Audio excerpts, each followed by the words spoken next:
Welcome, everybody. Thanks so much for coming on a Friday afternoon. It's the end of the week and it's right before spring break. So this was, I'm really thrilled that so many people were able to join us.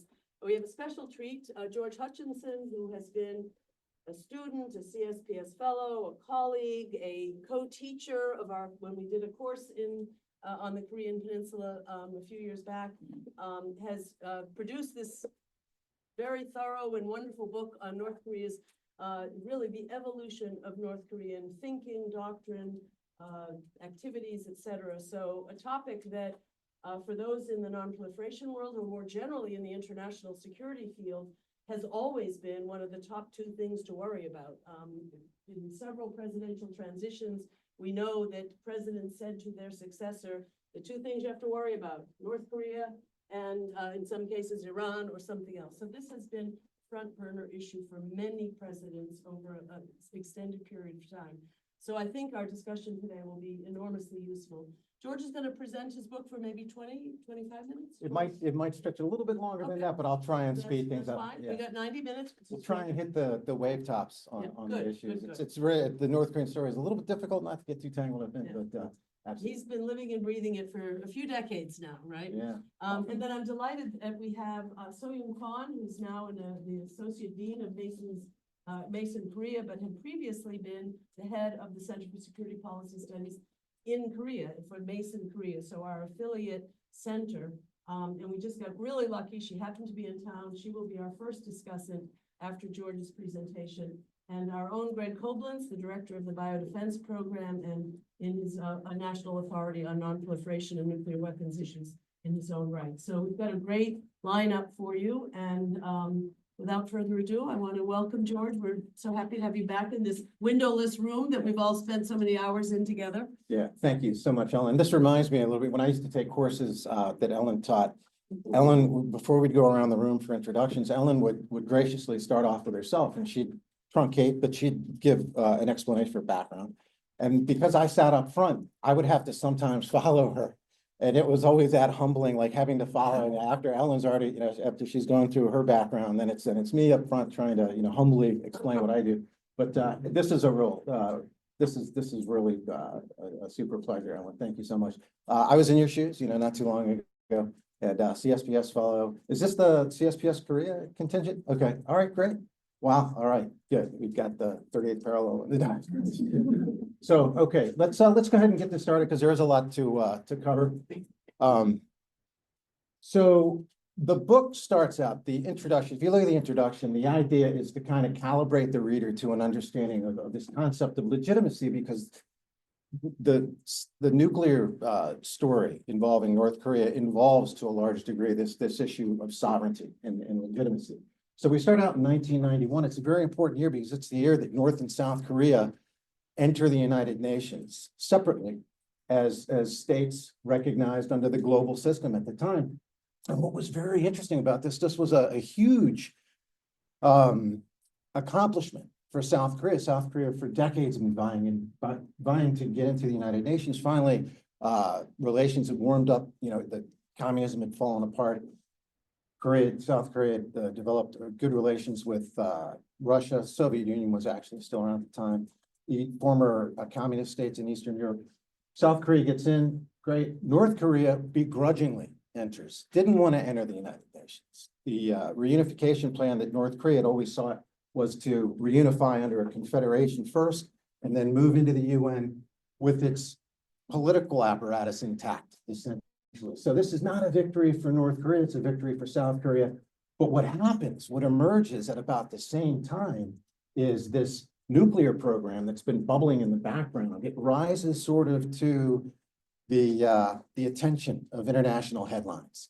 And it becomes the hook that North Korea uses to engage the United States in long sought after bilateral negotiations. And so I throw this slide up. This is sort of just a simplistic way to kind of look at what and again, to kind of calibrate the reader, but what this means in terms of legitimacy for North Korea. So very simply, we're all probably familiar with Maslow's hierarchy, but we've also got North Korea's hierarchy of nuclear needs, and they map pretty, almost amazingly, pretty tightly. So you got survival, regime survival, security deterrence, recognition as a de facto nuclear state, it's the regional power status in Northeast Asia. And then you've got self-actualization. It seems preposterous that they'd ever think that they could gain sovereign control of the peninsula, but it's no longer that preposterous. They were able to achieve their nuclear goals. And what sovereign control, total sovereign control of the peninsula would do, it would essentially guarantee the perpetuation of the regime of Kim Jong-un. And so we find the gap of the book is to try and go after that. It's to try and rectify the oft heard, well, the reason for North Korea's nuclear program is regime survival. Well, it maybe serves greater utility than just regime survival. So the way the book is segmented, it's divided into three epochs, and there's the Cold War period, the post-Cold War period, and the post-September 11th period. And these are the pivot points that not only is the United States foreign policy sort of shaping the global order, but they're also the pivot points that serve the periods that North Korea starts to adjust its nuclear strategy to react off of the changing world order. The framework is taken from Stephen Meyer's nuclear framework, 1984. The three major decisions that are made by a state when it develops a nuclear program. Nuclear weapons aren't developed spontaneously overnight. It takes a long time for a state outside the accepted global system to try and develop nuclear weapons. So it starts with a capability decision that ostensibly looks like a peaceful nuclear program. So looking in from the outside, you can't really tell. Are they trying to develop nuclear energy, or could there be other purposes at hand? That turns into a proliferation decision where the state makes a pretty monumental decision to move that latent capacity into an operational capability. Very fraught with problems because there's technical hurdles still to overcome, and then there's outside interference that can occur to try and keep the state from developing nuclear weapons. That eventually turns into an acquisition decision where the state feels comfortable to try and field the operational capability, to develop tactics, training, and procedures to deploy that capability so that the military and a command and control network can take that over. So another concept that's introduced early on, and it's again intended to kind of loosen the reader up to understand that we are in a changing world order. If you're caught up in a current order, you kind of get the feel that it's going to add, it's going to continue on. But really every 30 to 50 to 70 years, there's some crisis, there's some major upheaval, there's something that happens that causes victors to essentially gather around the table and sort of figure out what the new legitimist principles are going to be governing the new world order. And so this happens, and there's usually a tension between national sovereignty or sovereignty that puts more of an emphasis on the individual, the self-determination, the groups essentially making up a territory. And that tension, it goes along with state sovereignty or sovereignty that is dictated along territorial lines without real regard for who's making up the population inside those lines. And so what's happened since about the 19th century, certainly after the Westphalian state structure, but since the 19th century, we've seen the pendulum swing. Every time the world order changes, really the pendulum swings back and forth in between this tension. And Korea has been caught in the vortex of all these changes. Every single time the world order changes, Korea is sort of caught on the wrong end of this. The country's never really had full, in the Westphalian sense, full sovereignty. Very autonomous state during the Yi Dynasty period under the Ming and Qing China, but it was still a tributary state within that Northeast Asian order. And when we get to post-Napoleonic Europe, this is after the Napoleonic Wars, Clemens von Metternich, Congress of Europe, Congress of Vienna, Concert of Europe, they sit around and they figure out, well, how are we going to settle things down and make things stable again? And Metternich's rules favored territorial. He brought back the dynasties and territorial legitimist claims over sovereignty, rather than this Napoleonic nationalist assertion of legitimist claims. And so how does this go to Korea? Well, via the United States and via Japan, because Perry goes to Japan, opens Japan up. Japan adopts these Western ways of war and the sanctity of treaties. imposes that on Korea in the late 18th century, or late 19th century, and then systematically begins this march towards annexation of Korea. In the meantime, picks off Russia and China as it proceeds with annexation. And so we get to the annexation period under Japan. World War I, the pendulum swings. It swings from this notion of territorial claims over nationalist claims of sovereignty to the Wilsonian principles of self-determination and anti-colonialism, the individual essentially, but is very selective. It leaves out most of the world except for European concerns, and it leaves out even some of those concerns as well. But Korea sends a contingent to the Paris Peace Conference at this time, and they're essentially ignored. At the time, Europe and the United States are trying to get Japan to join the League of Nations, and they're willing to overlook the Japanese subjugation of Korea during the period. We get to the post-World War II order, pendulum swings back, nationalism run amok, Nazism in Europe. Now territorial claims are the favored legitimist model for sovereignty.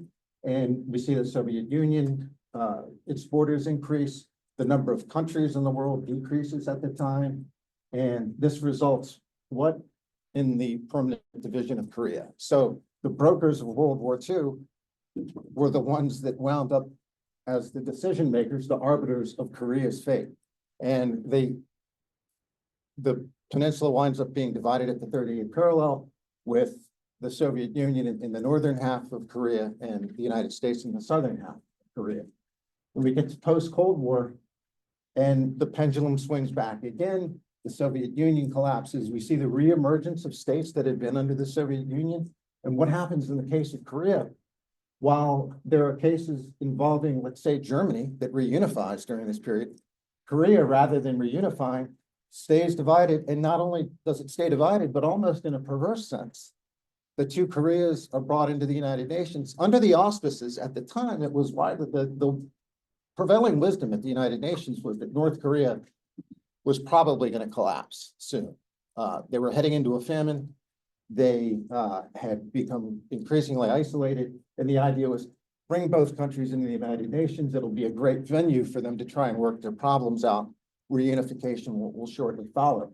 That doesn't happen. Okay, so with all this teed up, we fast forward to the future, and we see that Northeast Asia is still a strategic battleground. We see that South Korea is now surrounded by 3 nuclear states that are in alignment, that are in strategic alignment. Post-Cold War-led neoliberal era of the United States is now giving way to this multipolar world.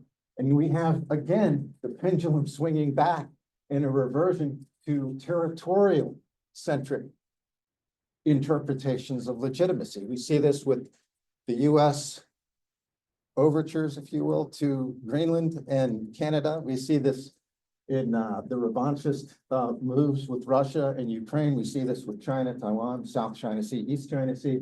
So all this is happening, and nuclear weapons are once again back in play. So the treaties that created sort of a backstop and a bit of a safety net during the Cold War aren't really there any longer. And North Korea is leveraging this. And in this shifting order, these questions all come out now, and there's growing concerns over what will happen potentially if the world order continues along this path. So the first epic talks to the bipolar order in the Cold War. And interestingly, when we think of the Cold War, you think of the bipolar order, the US, the Soviet Union, and mostly along ideological lines. However, the first great problem in the United Nations after the end of World War II was actually the nuclear problem. The very first United Nations General Assembly resolution was a resolution calling for the establishment of an Atomic Energy Commission. The Atomic Energy Commission was supposed to be set up. There were proposals from the United States and from the Soviet Union. It would be run by an authority that would take care of the end-to-end global management of nuclear power. There would be an entity essentially that from excavation to mining to the rollout of nuclear energy to the monitoring to ensure that nuclear weapons weren't created. This would all occur under a single global authority. Now, the US proposal was to roll this out under what eventually became sort of the IAEA. But the US idea would be to roll this out and retain its monopoly on nuclear weapons until the day came that this bureaucratic apparatus existed. Well, of course, the Soviet Union wanted nothing to do with that. And the agreement ended up falling apart between the two. The Soviets end up ending the US monopoly on nuclear weapons in 1949. The Korean War becomes the first true test of the Truman Doctrine. So what the Truman Doctrine was focusing on in Europe, oddly, now it's in Korea that the Truman Doctrine is truly being tested, communism versus liberalism, essentially. And so one of the major factors in the Korean War was there were nuclear contemplations going on throughout. There were actually US nuclear weapons that were stationed in Guam, and they were on rotation with the plan to forward deploy to Okinawa for either use in Korea on the Korean Peninsula or against China. And so we get to the next chapter, talks to nuclear latency and Kim Il-sung's decision to build a nuclear latent capability in North Korea. And so after the armistice agreement, there's a stipulation in the armistice agreement that calls for coming up with a political solution for the peninsula. Article 60 in the armistice agreement was supposed to solve the issue of Korean sovereignty, essentially. It was supposed to come up with a path to reunification. Of course, it falls apart. There's parallel military buildups that occur immediately after that. And one of those is a nuclear development buildup. So what happens is and again, the Korea problem is following the contours of the Cold War at this point. The Truman Doctrine, the Soviet Union, the United States standoff. As the US builds this Atoms for Peace program with the intention of having a peaceful rollout of nuclear energy throughout the world, the Soviet Union develops its own peaceful program called the Joint Institute for Nuclear Research. What happens is, as these military buildups are going on in North and South Korea joins Atoms for Peace, North Korea joins the Joint Institute for Nuclear Research, and they're both getting technical support from their nuclear patrons. The Soviets end up building the North a nuclear complex in Yongbyon in the early 60s. They lend them a 2-megawatt research reactor. In the South works with General Atomics and aggressively builds out a very sophisticated plan for nuclear energy, gains an immediate strategic edge. The US, only 4.5 years after the armistice agreement ends is promulgated in 1953, stations tactical nuclear weapons in South Korea, hundreds of tactical nuclear weapons. So South Korea clearly has a strategic edge. They offer a heavy contingent of troop sourcing. So the South Koreans are sending literally hundreds of thousands of South Korean troops over about a 12-year period, cycling them in and out of Vietnam. There's a treaty with Japan in 1965 where Japan recognizes South Korea. Meanwhile, North Korea gets squeezed in the nuclear space in 1965 as South Korea is gaining this edge. The US and the Soviet Union still kind of, negotiating things over the nuclear issue, are negotiating the nuclear non-proliferation treaty. And the idea for the nuclear non-proliferation treaty would be to ensure this is right after China tests their own nuclear device in 1964. Really spooks the Soviet Union. The Soviet Union ends its relationship with China and aggressively goes after setting up the NPT. The US isn't as fired up about the NPT, but goes along with the Soviets. It's North Korea that ends up being disadvantaged at this point, while the US is much more concerned about great power jockeying in between Russia and China, or the Soviets and China. Russia's more concerned about keeping track of its satellite states to figure out who may be interested in trying to develop nuclear weapons. And North Korea did not benefit because all of the technical support that the Soviets have been providing pretty much came to an end at that point. Early 70s, great power détente. There's a short-lived attempt at inter-Korean reconciliation. North Korea is being tremendously outpaced by South Korea, but North Korea sees some hope. They'd expended their resources in the late 60s when it looked like they didn't have a nuclear option. They aggressively, there was this aggressive campaign by the North Koreans through incursions, through attacks essentially on U.S. reconnaissance assets, attack on the Blue House that lasted over like a 2.5, 3-year period. It ended pretty much in failure, but what it did is it kind of bankrupted North Korea. So when we get to the early 70s to the mid 70s, North Korea is no longer getting help from the Soviets. They're actually going to Western countries trying to get loans. And but they see some potential hope because the U.S. pulls out of Vietnam, pulls troops out of Vietnam, and eventually, pulls out entirely. And when they do, of course, North Vietnam takes over the country.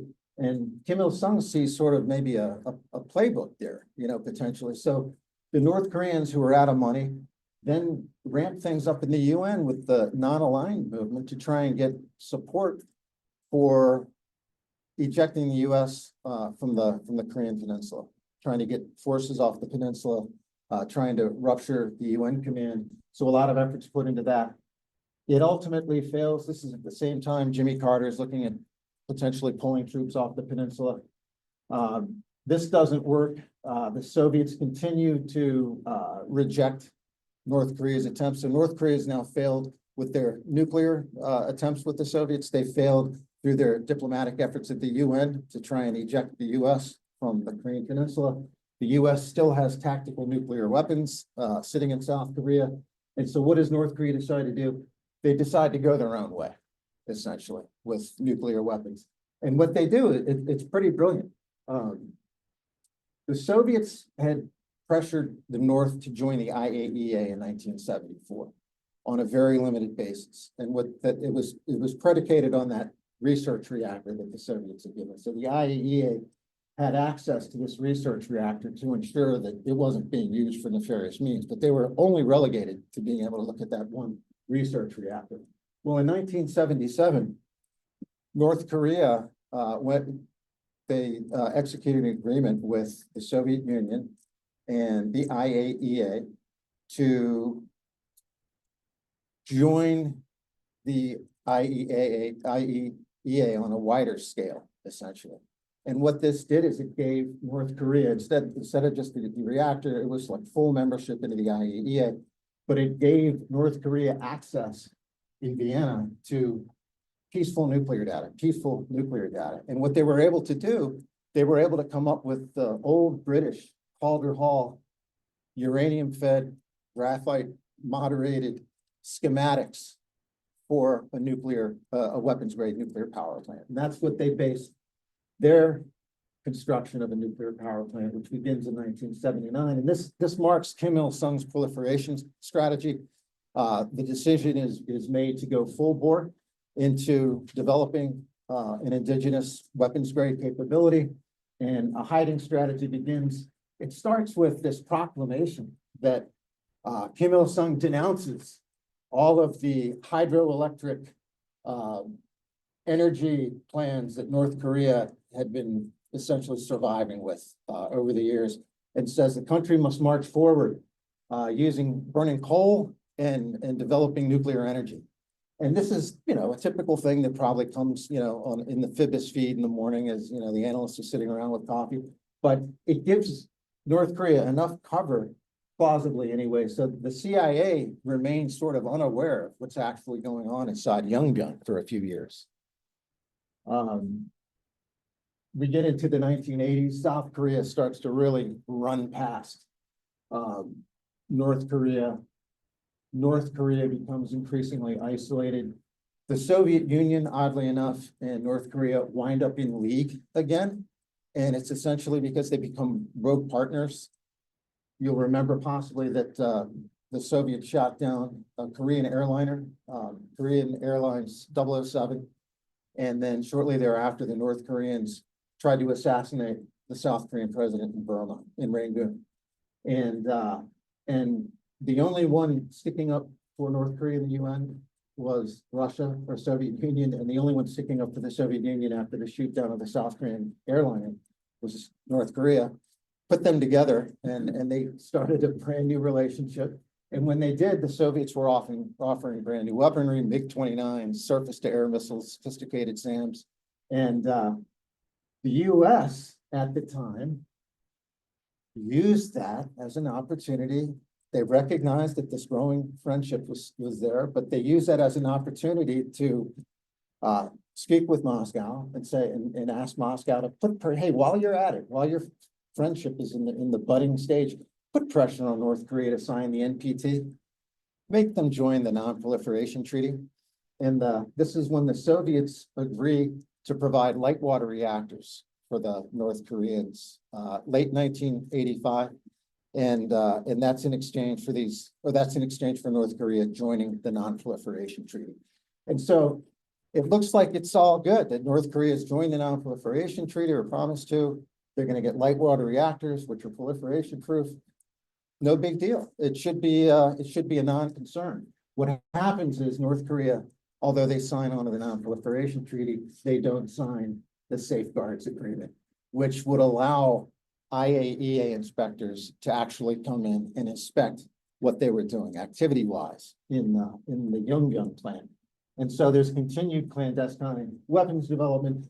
There's a bizarre announcement in 1986. North Korea, through the United Nations, tries to get the United States in on bilateral discussions, with the hook being, if you redeploy your tactical nuclear weapons, we promise not to make nuclear weapons in the future. Well, this was almost laughable because there was no serious idea that Korea is not going to develop nuclear weapons in the future, but it was clearly a signal. It was a way to insert some very strategic language early on that would wind up being part of the discussions later on. Things like denuclearization of the Korean Peninsula, that type of thing, originally found its way into the 1986 language.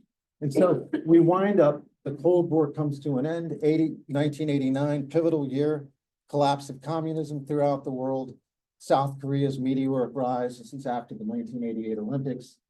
Both countries go into the United Nations, and it looks like the battle for legitimacy is over. South Korea has won the Cold War battle for legitimacy, but the war would go on. And we get to the unipolar order. This is the order that was led as the Soviet Union, the dissolution of the Soviet Union. The United States starts to lead this order, but not long after, it becomes understood that, North Korea is not signing the Safeguards Agreement. This is really problematic because we can't get the inspectors.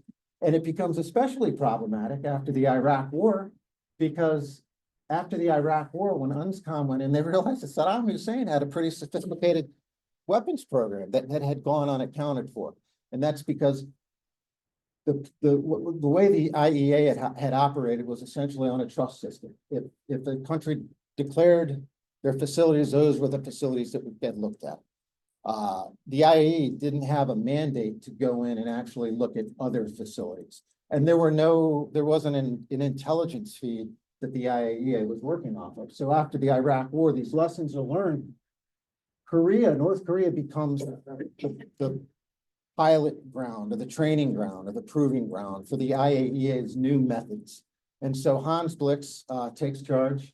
The IAEA finally gets to North Korea. And the way to get to North Korea is North Korea finally engages the United States, this long sought bilateral diplomatic, venue that North Korea has been looking to get the United States in, finally evolves. And the United States is willing to talk to North Korea. Why? Because of its nuclear weapons. And the idea is, we'll talk to you. We want to urge you to join the NPT, join the NPT, let the inspectors come in. and then we're good. Then we really don't have anything to worry about because the inspectors will get in there and they'll be able to monitor, take charge. And of course, this doesn't happen. The nuclear program becomes a bargaining tool throughout the entire 90s.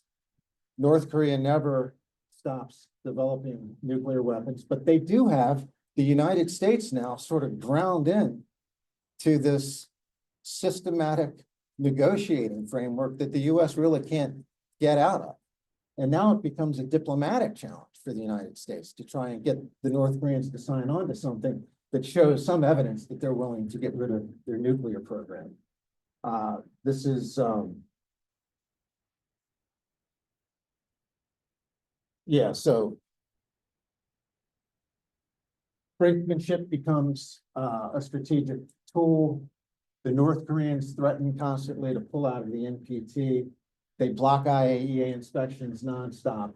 The agreed framework that's developed in the mid-90s really essentially becomes a tactical pause in their nuclear development. It does nothing to actually bring in a resolution. And there's a lot of detail in the book about this, but what they managed to do in the negotiations, the light water reactors that they had negotiated with the Soviets on in the 80s, when the Soviet Union dissolved as a country, the North pulled out of that agreement and abrogated the agreement on the grounds that the Soviet Union didn't exist anymore and that the North wasn't bound by the treaty. When the agreed framework discussions kicked off, the North Koreans mandated, they made it that the light water reactors would have to be part of the discussions in there. And the light water reactors really didn't serve the purpose of a nuclear capability that North Korea would get. It served as a vehicle to extend the talks. Because in order to build the light water reactors, it would take years, maybe 5, 7, 8 years. The agreement was set up such that North Korea would only freeze certain components of its nuclear program for as long as it took to build the light water reactors, and that nothing would be, no special inspections would take place until the development of those light water reactors. So the United States was essentially tied into a negotiation that wasn't going to work. The Perry Review, William Perry, former Secretary of Defense, writes a seminal report towards the end of the Clinton administration, sort of comes to terms with the fact that we really can't do much about this, and recognizes that there's a convergence at this point with not only the North Koreans' plutonium program, but the highly enriched uranium program now is coming into the picture, and the missile program. North Korea's missile proliferation is starting to come into the picture as well. And so post-September 11th, the third epic, the last part of the book, the Clinton administration essentially hands this off. There was an attempt at the end of the Clinton administration to sort of test the waters with North Korea. Kim Jong-il had invited Bill Clinton to take part in missile talks. Bill Clinton wasn't willing to spend the political capital, so he sent Madeleine Albright to test the waters. Albright goes over. Kim Jong-il really doesn't want to talk to Albright. He's very cordial with her, but he wants to talk to Bill Clinton. So Albright goes back, doesn't have anything to pass on to Bill Clinton. Bill Clinton says, okay, forget it. Passes the Korea problem on to the Bush administration. And shortly after the Bush administration, of course, September 11th. And North Korea is put now at this point in the crosshairs of US foreign policy. North Korea is not only a terrorist state, it was on the list of terrorism, but it was also on the US's preemptive nuclear target list. It was one of the 6 countries that the US put on that list. It was also by named in Bush's famous State of the Union as one of axis of evil countries. And so North Korea clearly, there's the Iraq War. North Korea fits every part of the description that the Iraqis are being accused of. When the Iraq War starts, Kim Jong-il goes into 7 weeks of hiding, comes back up, and when he comes back up, he declares that North Korea has a nuclear capability and announces this policy of nuclear deterrence. China moves in and tries to mediate, and when they do, they provide North Korea sort of this diplomatic cover throughout the six-party talks. When things heat up and it looks like the U.S. is going to take some sort of action that could be detrimental, China intervenes a little bit, and when North Korea does something that looks like it's China steps in, but what winds up happening is you get this North Korea, Russia, China bloc versus a U.S., South Korea, Japan bloc during the six-party talks.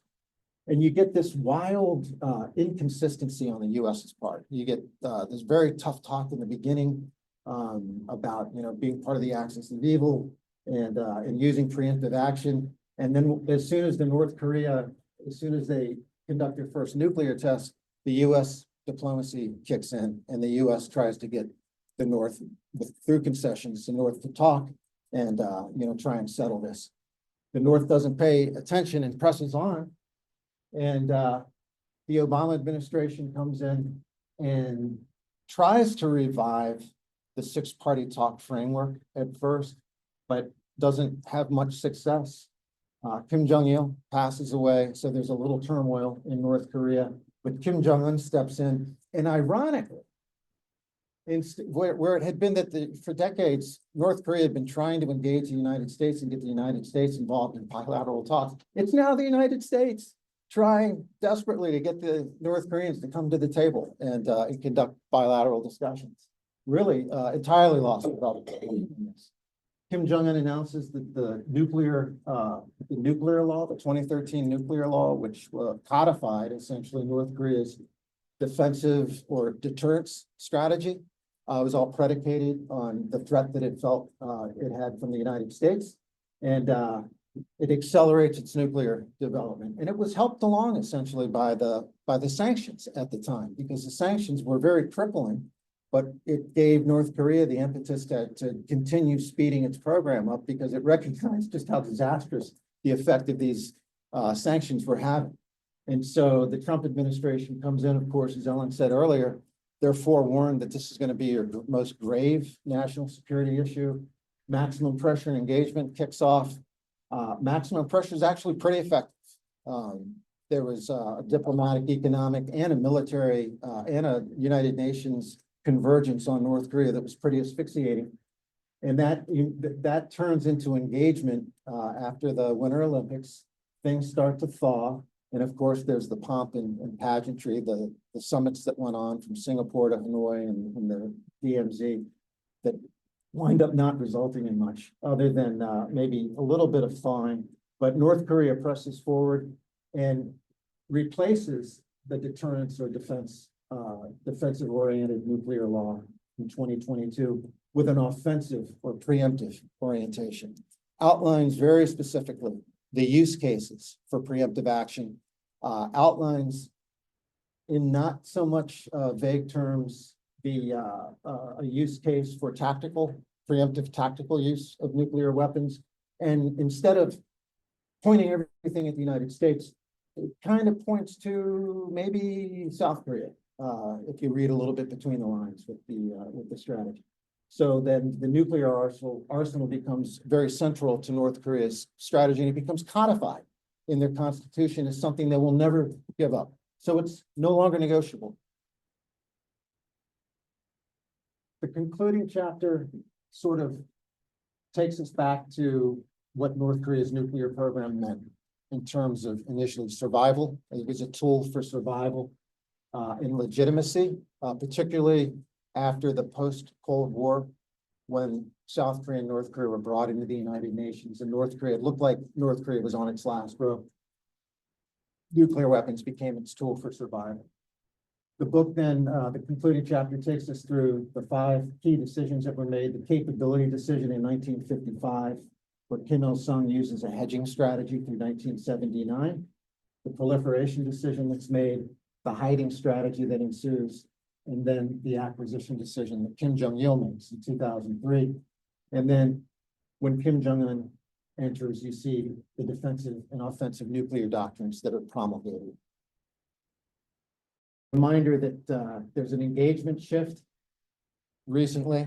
If you fast forward from a focus on bilateral negotiations, whether it's North Korean initiated, US initiated. Now, the North Koreans are much more interested in putting their diplomatic capital in a multipolar focus, aligning with China and Russia. And, you know, it's not an either or type of thing. It's like what they have time for in terms of bandwidth is focus much more on this rather than sitting down and trying to discuss their nuclear program. The emergence of a nuclear armed China, Russia, North Korea axis now is a real thing. And North Korea is positioned potentially, you know, we're in the middle of a change. And how long it's going to continue and to what degree it's going to roll out, we're not really sure. But North Korea's positioned right now with nuclear weapons, and the axis that they're part of, they're all nuclear weapons countries, whereas the axis involving South Korea, Japan, and the United States is really set up in a much more hub and spoke extended deterrence type of way. So that relies much more heavily on the political dimension, you know, and let's hope that that doesn't break down. Just to tee up for discussion, if I don't know where discussion and questions may take us, but the pendulum politically in the United States and Korea, if there's a similarity, it's that the left-right swings that you see in the United States are just as severe, if not more severe, in Korea. And South Korea still has its challenges occasionally, you know, on the political front. We've seen the latest, some of the challenges that the Yoon Suk-yeol administration is having. So now we have President Trump back in office. We don't know how things are going to pan out politically. The situation does look a little tenuous. There's an old what is Sukdan in proverb that the backs of shrimp break when whales fight. And this is, again, sort of a front and center for a reality that the South Koreans are now trying to grapple with. So thank you. Thank you very much. A lot to chew on. You want to sit here? Sure. And Soyoung, would you like to sit here?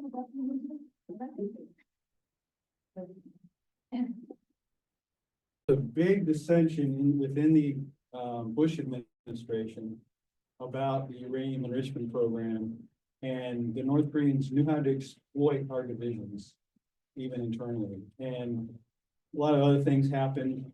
Kim Il-sung had stroke, and then they basically decided to wait out to the new administration, who didn't want to play the game, and that's where strategic patience came along. But I will say the North Koreans don't like being ignored. They didn't like it then. And by this time in the Obama transition, they had already stacked an intercontinental ballistic missile and were preparing to do a test, caught the administration a little bit off guard, and, you know, said, we want you to focus on us. Fast forward to, I was in the Pentagon, worked in the nuclear policy office, and I would say the US was a little late to sort of move off of North Korea as a proliferation problem and move toward it as a deterrence problem. And when the missile program really started showing signs of a successful intercontinental ballistic missile capability, that's when we took them seriously as needing to look at it as a deterrence problem. But yet, I'm not sure, you know, I'm not sure what this administration will do.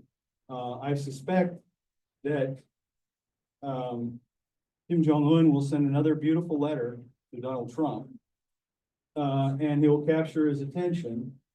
And just like he did in the first administration, he will sort of marginalize the South Korean alliance. And I don't know where that puts us. The North Koreans may hold, and I agree with Greg, they're not getting rid of their nuclear weapons. This is no longer a proliferation issue, but that doesn't mean they won't try to negotiate with that. And if we're not smart, we'll try to buy it again, and we'll give them things that, you know, we'll make concessions but they have no intention of getting rid of the program. So the question is, and I share your concerns about South Korea. If we abandon our alliances in the Pacific, South Korea has got an important choice to make. Japan has an important choice to make. And that's just gonna be a witch's brew of a region with nuclear potential throughout. So anyway, not really a question, just a comment, but I really look forward to No, this. it's a real valid comment, and I don't know, where is Elbridge Mulberry right now as far as being, On Korea, no, is he still, being blocked by the Senate or is he? he had a hearing. Okay. Yeah. So, okay, well, there's a whole contingent, that doesn't see, honestly, and it's tragic, and it kills me, but it doesn't see the value, that we traditionally see in alliances, and particularly. Especially since Colby's of China, he's really worried about China. All those alliances, you know, as important as they are for North Korea, are even more important for China, for our China problem. Can I just bring in the Iran, sort of how Trump is thinking about Iran? So here, Ridge changes his view from being rather complacent about Iran, or it's not that important compared to China. Suddenly he's very hawkish on Iran. Within days, Trump has pivoted again and said, I want to talk to the Iranians. So to get to the point that if denuclearization is unachievable, but some agreed limits on testing, on, you know, you can come up with a long list of practical ways to get perhaps the North Koreans to commit to some protocols about restraint, if you will. And if that's the deal with Iran, you know, if you're looking at a better version of the JCPOA that, you know, restricting, you've already proven that you crossed the threshold on enrichment, good for you, you know, you're an 18 player now, but, you know, whatever these restraint mechanisms might be, I don't know, if something really moves on Iran, and I think the odds of that happening are maybe 10%, but if something moves on Iran, it's an interesting pressure point on North Korea. Even though North Korea starts at a very different place. But they're also gonna want the attention. Yeah, exactly. They're gonna be jealous if there's, although I don't think the Ayatollahs in Tehran will have the same yearning for photo ops that the North Koreans had. So I think the psychological dynamics of how do you get the process rolling are quite different in the two places. I want to, I've got Meredith and then Ani and then Xavier and Howard. So you want to go first? Sure. Thank you for the talk. At the beginning, we talked about the importance of sovereignty and legitimacy for North Korea. And I kind of wanted to bring that question for today, the broader question of how do you think North Korea is going to engage in the international system today? So we talked about the flip from trying to get the US to the table. Now we're trying to get North Korea to the table. And I was particularly struck by one of the last things on the previous slide about North Korea position for peninsular dominance in this multipolar order. And I was just wondering maybe if you see any connections to that with this move to sort of like a regionalization, the importance of middle powers, sort of in this new world order. And I'm just, the reason why I'm asking is I'm struggling to see North Korea in the juxtaposition of South Korea having this advanced economy, this diplomatic power, these connections around the world, and not to deny the importance of nuclear power, I'm just trying to wrap my head around the situation we're seeing when you can touch upon it. Richard, why don't we do two and two? Sure. Okay, just very well. Sure. Thank you so much for the time. To introduce myself, I'm Ani. I'm an MA candidate with recent Georgetown School of Foreign Service. So my question pertains to the chief of staff and Michelle One. 2 weeks back, Steve Brown got fired by President Trump. Vice Admiral Brady is now at the helm of the Joint Chiefs of Staff, and already Trump has been appointed his priorities focus on counterinsurgency and irregular warfare. So with the shift in the priorities and the shuffling we're now seeing within the JCS leadership, how is that going to impact U.S. extended deterrence, particularly on nuclear deterrence against Pyongyang and or towards South Korea when dealing with neighboring? It's okay, I'll take the first question and then I'll take the first, second. Excellent question. Yeah, it's almost preposterous to think that North Korea would be in a position to dominate the council. But the important thing, and it's more of a great power concept than it is to the Korean situation. But if you examine what North Korea has done strategically over many decades, they've actually they behave kind of like a great power in many ways. I mean, not that they've had great power, but their strategies and some of the big ticket decisions that they've made have been at a much, they've punched above their weight essentially. So it is a preposterous thing to think about. But the only way to guarantee survival under the current international order would be for North Korea to actually become the hegemon in the peninsular scheme.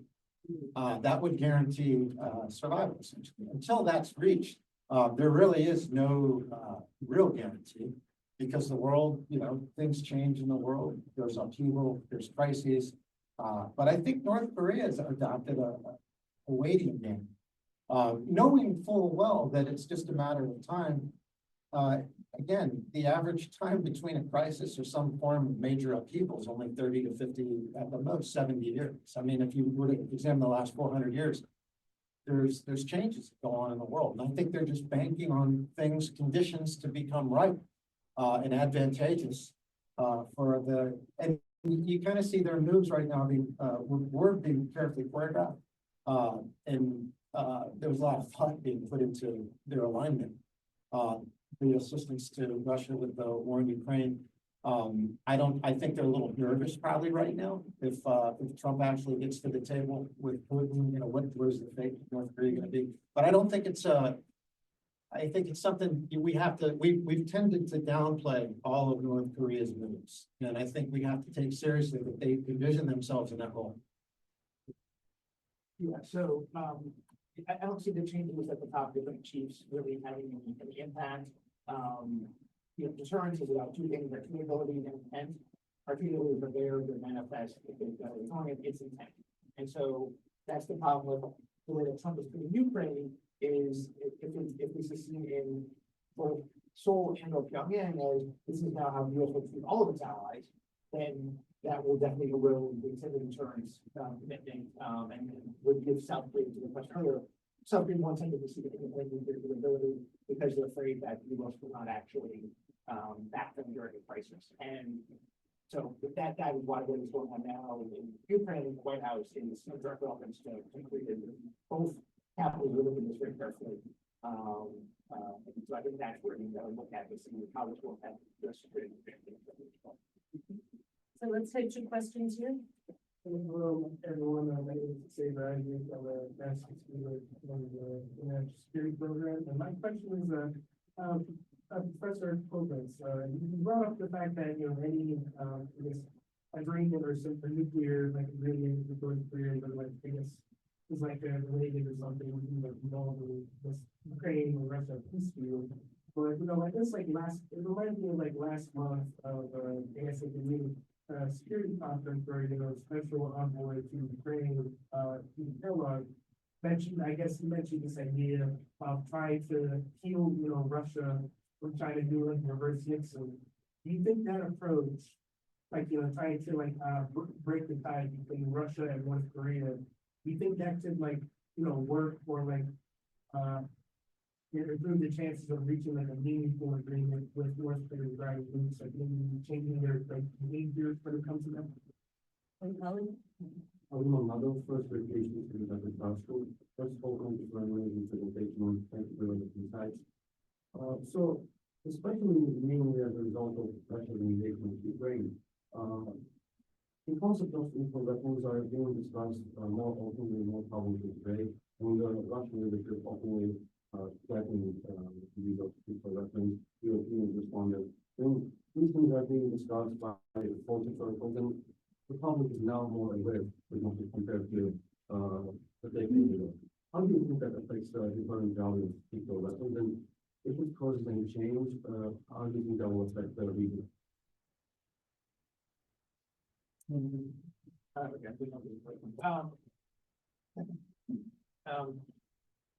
I don't think there's any intent or practicality to trying to get a Russian-Ukraine peace deal in order to then deal with North Korea. The Russian-Ukraine thing is definitely has priority if that does happen in some way. And it reduces the value of North Korea to Russia, then that would open up room for North Korea, whatever, we're gonna say, okay, well, we've lost Russia as our big patron. We still don't really want China as a patron. Okay, now we're going to talk to the US again. So that could be a side effect of what happened between Russia and Ukraine, but that's not gonna be driving what's going on in that region. I'm separately, I'm very skeptical about the whole idea of the reverse Nixon breaking Russia off. I mean, Russia will have no reason to think that their improved relations with the US will last longer than the next 4 years. And so they'll take what they can get, and then they will be there to turn around and establish the back as soon as they get the chance. So that's not gonna happen. They're not going to then sacrifice China, you know, for a short-term gain from the US at this point. So I think that's, it's a fantasy, right? People are saying it to justify what they want to do, but it's a fantasy. And I so totally apologize. Could you restate your question? I'm sorry. Yeah, so I'm saying that, nuclear weapons, the concept of nuclear weapons is being discussed more publicly, and leaders, you know, basically to remove this threat, more publicly rather than through it. How do you think it affects the economic down of nuclear weapons? I know the region, people are pretty. I don't, where you brought up, the concept of public awareness. Right, and the erosion of, continuity of, nuclear weapons. Yeah, well, so I want to get the opinions of Professor Kwon and Professor Koblentz on this, but I remember, sadly, I'm old enough to remember when we were scared to death of nuclear war, when I was growing up as a kid. And this is when there were treaties, and this is when there was detente. This is when there weren't lots of nukes loose in the world. And we were still really afraid of there was this show that was presented, I think, in the 80s called The Day After. And it just scared everybody to death. Yeah. And then, so I'm alarmed by what appears to be this lack of concern. And there's a lot of flippant diplomatic language just being kicked around like nukes are nothing. And I mean, and Russia's put, hypersonic, missiles on display, which are unguardable. You can't defend. And that's, so I'm frankly aghast at what I see as just a lack of concern. And concern has to be injected from the top down. I mean, it can't be something that the public just spontaneously comes away. But I'd love to get your opinion on it. So final thoughts from you. Putin has definitely tried to use the nuclear saber rattling. I don't think it's worked that well. In fact, it's been counterproductive because now you have France talking about expanding their nuclear umbrella to the rest of Europe. And so That's because of the US. well, the French wanted to do that for a long time, and now this is going to give it an excuse to do it. So I think it's, well, to the extent that nukes are definitely much more salient now, for sure. More countries are looking at them, and part of it's because of the threats, but also in part because people are, the French, the German, South Korea, the Poles are now less confident what the US is going to do in the crisis. So to the extent that there is a proliferation problem now, arguably the US is a bigger cause of it than Russia. Well, or it's not, France, for example, is talking about its contribution to deterrence against Russia without reference to the United States. So, I mean, there's just a lot of moving parts with it. Well, I want to go back to the Asian region, including Peninsula. I mean, I'm glad that you brought up 1993, the airstrike that was ready to hit. In Korea, there are some conservatives saying that that was a big mistake. Maybe that was the time the US should have struck North Korea so that this problem would not have escalated to here.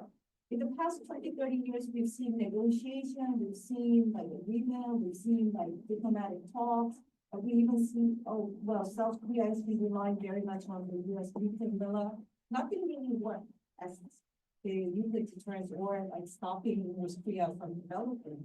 And especially reading your book, it seems like, if North Korea is determined to keep it as their legitimate needs, you know, you want to keep their sovereignty and legitimacy, it seems like there's no answer to this question. So you're asking a very, you know, valid question about the value of nuclear deterrence. I think, you know, we are going through some form of transition, you know, international order is going through transition. Along the way, I think like our perspective or our way of looking at the security has to go through that transition as well to find the new means how to stop, proliferation. NPTs have been not working at this point, so it's really that valid question. I don't have the answer to that question. It definitely seems like the value of nuclear deterrence is not the same as how we saw that in 1990s. Final word to George? There was so much more I would have loved to discuss with you. You're such an engaged group. Your professors must really enjoy having you in their classes. No, I really appreciate the attentiveness. And we got a representative from Chungcheongnam-do, right? Oh, Right? Yeah, so anybody else from Korea? got a lot. All right. Okay, do we have any Jeollado in the audience? No? Do we have any Gyeongsang? Gyeongsang?